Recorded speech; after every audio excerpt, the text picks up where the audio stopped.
ভারতবর্ষে তৈরি হচ্ছে বিশ্বের সবচেয়ে উচ্চতম মন্দির, যার উচ্চতা প্রায় 700 ফুট। দিল্লির কুতুব মিনার তিনটেকে এক জায়গায় করলে যে উচ্চতা পাওয়া যায়, তিনটি তাজমহল পরপর খাড়া করলে যে উচ্চতা পাওয়া যায়, সারা পৃথিবীকে হার মানাবে এই মন্দিরের উচ্চতা।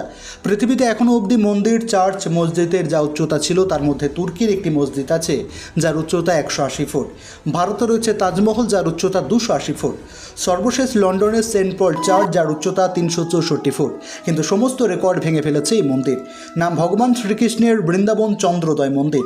এই মন্দির বানানোর উদ্দেশ্য একটাই, যে আপনারা সকলেই জানেন বৃন্দাবন হলো শ্রীকৃষ্ণের লীলাক্ষেত্র। আর এই মন্দিরে রয়েছে স্পিড লিফট, আর সেখানে উঠে আপনি দেখতে পারবেন সমগ্র বৃন্দাবন। থাকছে লাইট, সাউন্ড, স্পেশাল এফেক্ট এবং লেজার শোর মাধ্যমে ব্রজমণ্ডল পরিক্রমার ব্যবস্থা। বৃন্দাবনের বিভিন্ন বনে শ্রীকৃষ্ণের বিভিন্ন লীলা দেখা যাবে এর মাধ্যমে। অ্যানিমেটিক্সের সাহায্যে এগুলি পরিচালিত হবে। এই পদ্ধতিতে রোবটদের জীবন্ত মানুষের মতো নিয়ন্ত্রণ করা যায়। প্রতি কোণে থাকবে একটি করে মন্দির।